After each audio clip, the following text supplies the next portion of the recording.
Vieni qua, vieni. Vieni a sentire questo bello rumore, vieni.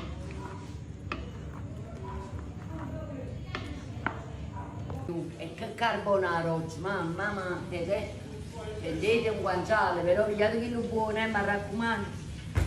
Che bellissimo questo guanciale, guardate. Guardate che bellissimo, guardate. Guardate c'è la coda, né? La cotenna in italiano, la cotica, ma non la buttate, perché questa qua la soffriggiamo. Ecco, lo tagliamo a fettine più spesse e ci facciamo dei bei pezzettini di guanciale, così. Ecco qua, vedete le cotiche nella padella bollente con il grasso rivolto sotto, perché quello si deve squagliare tutto il grasso. Ecco qua, insieme alle cotiche ci mettiamo anche il guanciale.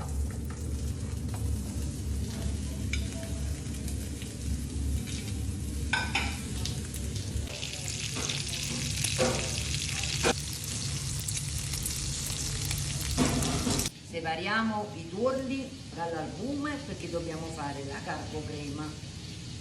Ecco qua, vedete, rimuoviamo le cotiche e le mettiamo da parte perché adesso ci sono belle sgrassate, non ci servono più. Mettiamo il guanciale da parte bello croccante. Ecco qua, un po' di grasso nel guanciale nei tuorli d'uovo e pecorino e ora facciamo una bella carbocrema.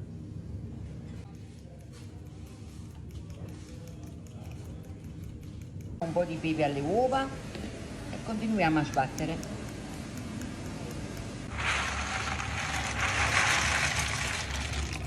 La pasta dall'acqua di cottura e la mettiamo nel grasso di guanciale che è rimasto, facciamo insaporire.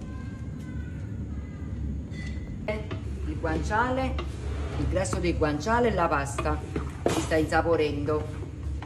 Adesso spegniamo, aggiungiamo la carbocrema. Guarda qua, guarda qua che bellissimo.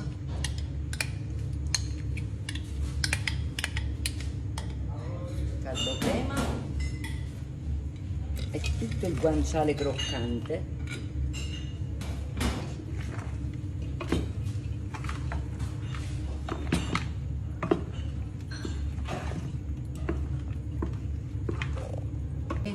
Dove ci sta Diana, guarda qua, vedi? E uno, e due, e tre, e se la facete pure questa carbonara, scrivete a me nei commenti.